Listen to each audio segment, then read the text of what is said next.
With effect from March 8, Binance, the largest cryptocurrency exchange in the world, will no longer offer any Naira services due to regulatory issues in Nigeria.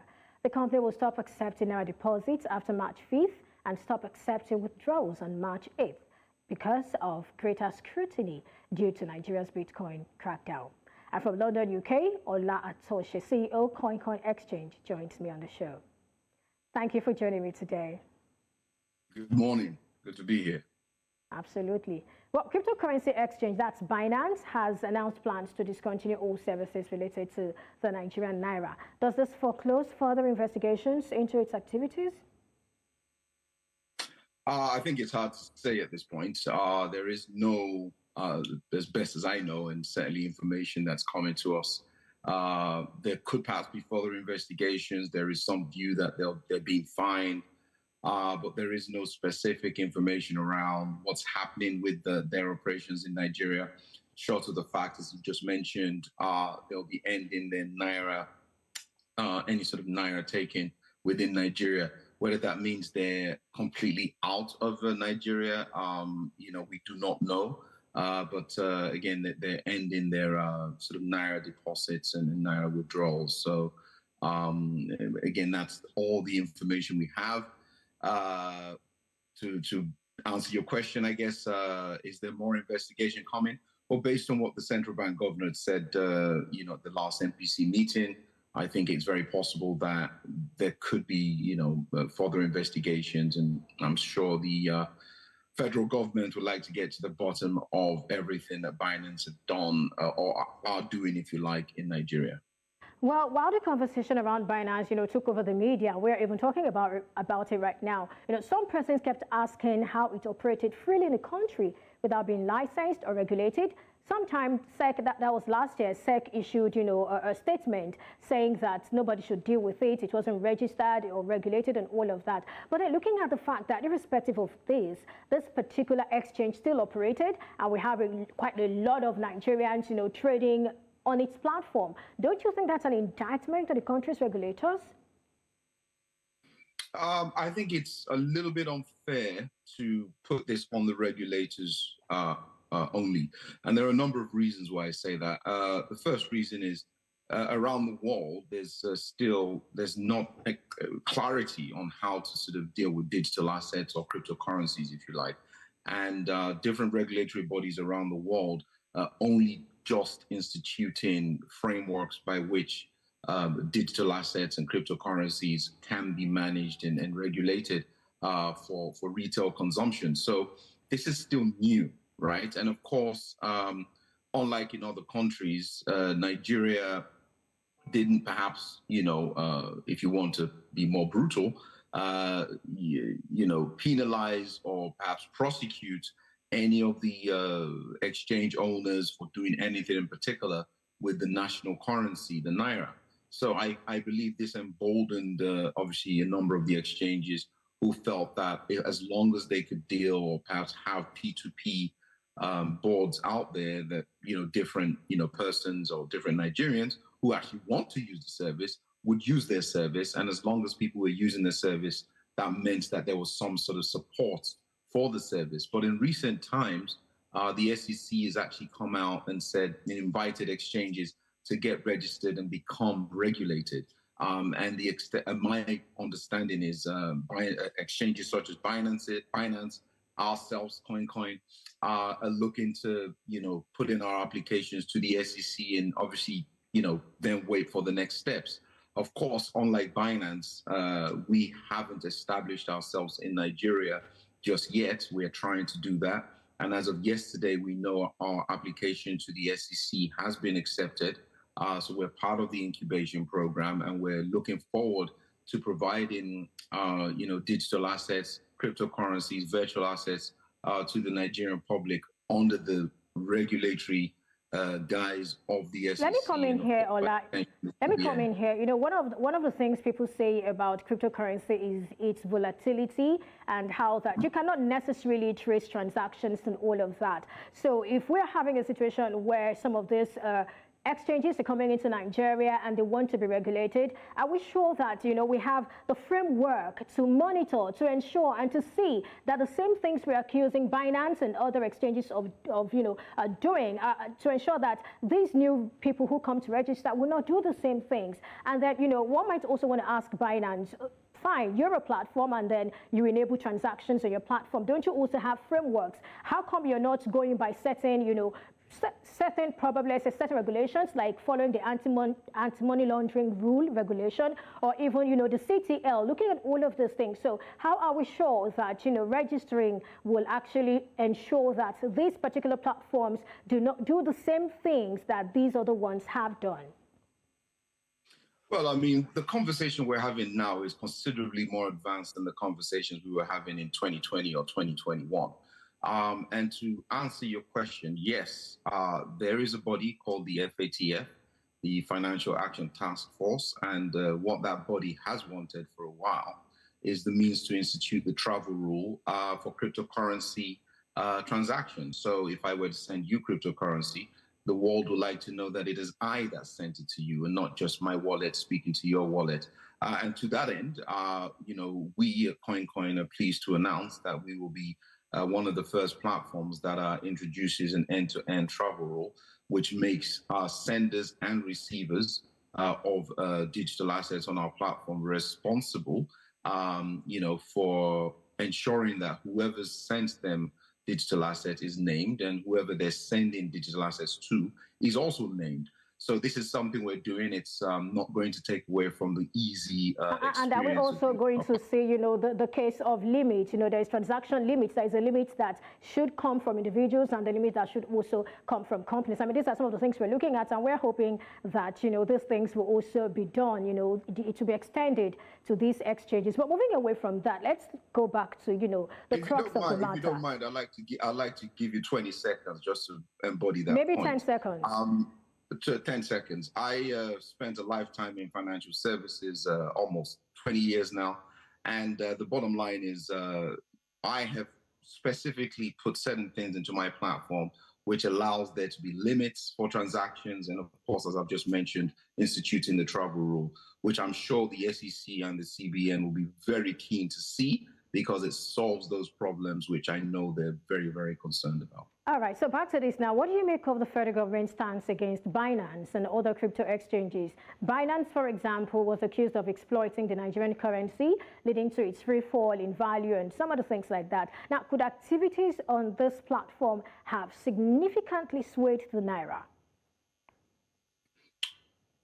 So I think, to answer that question, and I'd like to be as honest and as forthcoming as I can.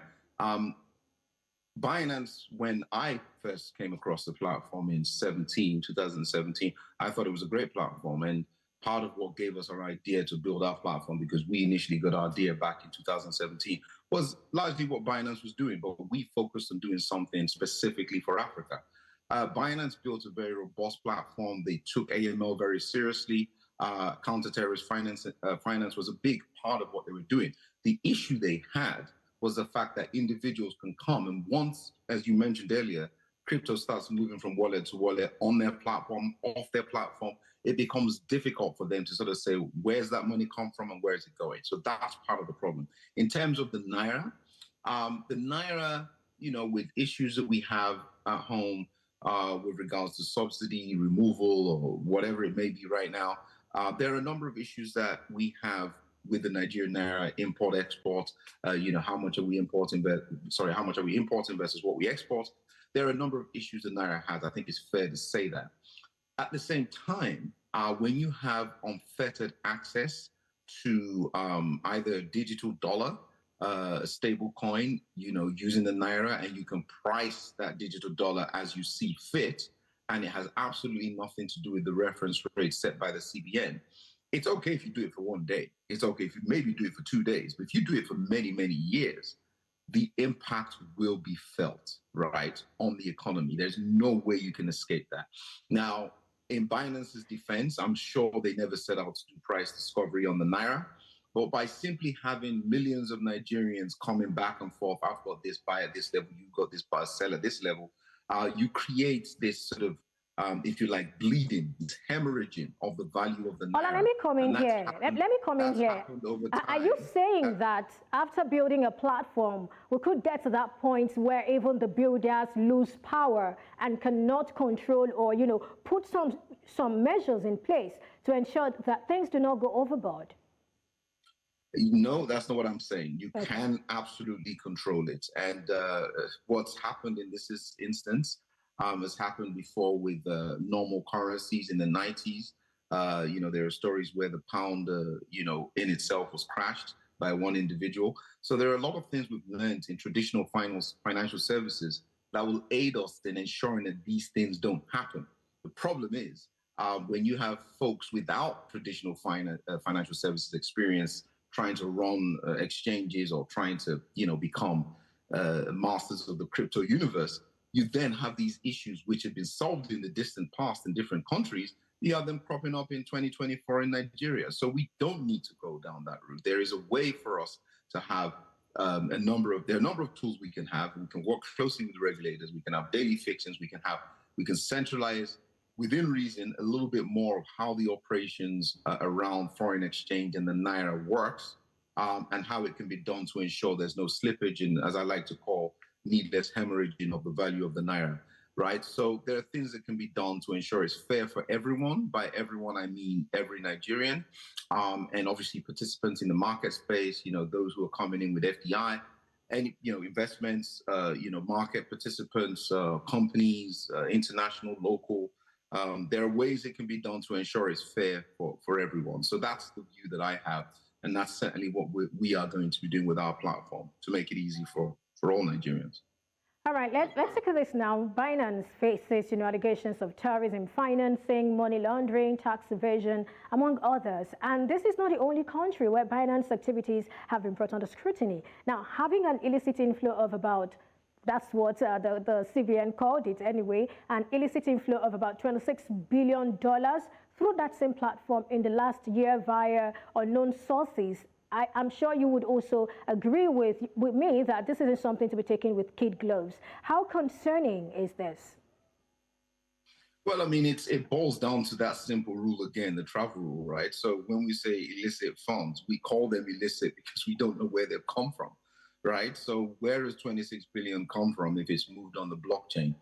Is it possible to do a forensic analysis to sort of, find out which wallets were receiving what funds and where those funds have come from? It is possible to do the analysis, right? And I'd like to think that, the CBN or, perhaps those who are looking at this case are looking to find out who are the folks that received these monies. Did the monies come into folks in Nigeria? Did folks in Nigeria send out that money?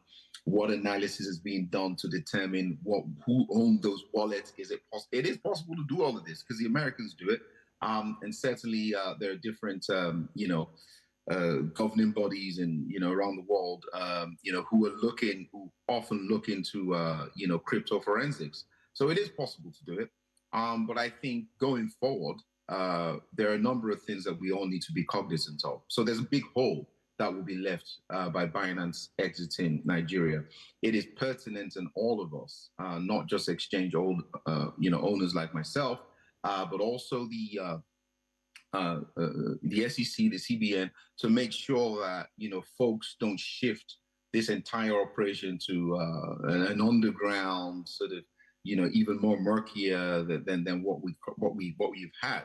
It's pertinent in all of us to come together to find a way to there are about 40 million Nigerians with interest in crypto. We need to be able to meet that demand in such a way that the Nigerians get what they want, and the governing bodies are also comfortable that it's being done in such a way that it won't have any further impact on the economy. So we have to move very fast. We need to ensure that things are being done properly, and we need to ensure that any issues that we've seen in the past do not happen going forward into the future. I think it's an exciting time all the same, and I think from my perspective, as far as we're concerned, we're happy to work with the SEC and the CBN to institute, a stronger framework for governing cryptocurrencies, and also give Nigerians the access that they're accustomed to under those sort of safer guidelines, as I've been mentioning. You know, you just answered what I thought would be my last question. But just before then, let me talk about this now. What are your expectations from this particular investigation? And do you think the federal government is going about it the right way, announcing a fine and then retracting to say, oh, no, this is not what it is?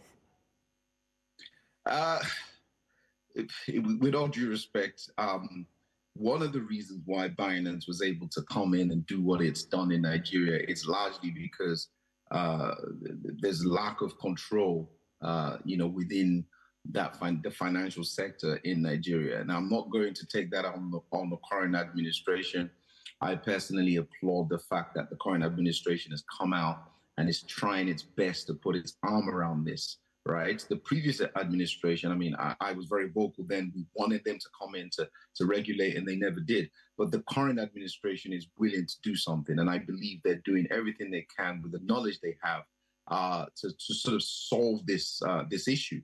And I think, the start has, been a little bumpy, as it is with most new things. But I think, and I'm very confident that as time goes on, with the assist of our company and persons like myself, I think we'll be able to put we will have a solution, to the current crisis. And at the same time, Binance, I believe, and I would certainly like to think that, their stopping of services may perhaps be temporary. And at some point in the future, when the dust is settled, perhaps they'll get another opportunity to bring their technology back into the country under the guises of, the federal government and its regulatory bodies. All right. Thank you so much, Atose, for coming on the show and for sharing your thoughts. Thank you very much for having me.